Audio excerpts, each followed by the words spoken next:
இப்ப தற்பொழுது auto loans அதிகமாகிக் கொண்டிருக்கிறது. இந்த ஆட்டோ லோன்ஸ் அதிகமாகிற காரணத்தினால் விசைத்தறிகள் பாதிக்கப்படுகிறது.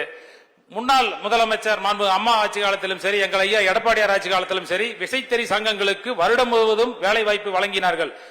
அப்பொழுது பாத்தீங்கள் என்றால் 6 மாதத்திற்கு யூனிஃபார்முக்கும் 6 மாதத்திற்கு இலவச வேட்டி சேலையும் வழங்கி வந்த சூழ்நிலை தற்போது 3 மாதங்களுக்கு மட்டுமே அந்த உற்பத்தி குறியீடு கொடுக்கப்படுகிறது. அதனால் விசைத்தறி ரொம்ப நஞ்சு போய் கொண்டிருக்கிறது. இதனுடைய வாழ்வாதாரத்தை மேம்படுத்த, விசைத்தறிகளை காப்பாற்ற வருடம் முழுவதும் உற்பத்திக்கு வழிவகை செய்ய அரசு முன்வருமா என தங்கள் வாயிலாக அறிய விரும்புகிறேன்.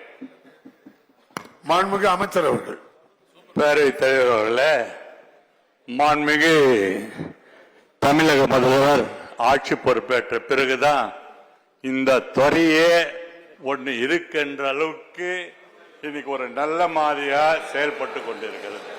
நீங்க கேட்ட கேள்வி நல்ல கேள்விதான். நான் இல்லைன்னு சொல்ல, நியாயமா நீங்க பாத்தீங்கன்னா போன வருஷம் இதே வேஷ்டி சால் திட்டத்தை நீங்க நிறைய எங்களை கேள்வி கேட்டுன்னு இருந்தீங்க. நிறைய காரணம் எங்க பார்த்தாலும் பேப்பர்ல இதெல்லாம் கொடுத்துருந்தீங்க.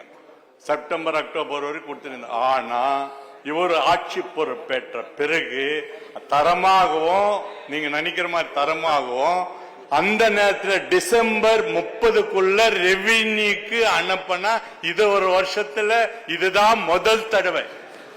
எல்லாமே 1,77,00,000 வேஷ்டி சேலைகள் 30ஆம் தேதி டிசம்பர் 30 ரெவென்யூ பீப்புளுக்கு பேசுறது இதுதான் முதல் 20 வருஷத்துக்கு பிறகு இவர் ஆட்சி பொறுப்பேற்ற, நம்ம தலைவர் ஆட்சி பொறுப்பேற்ற பிறகுதான்.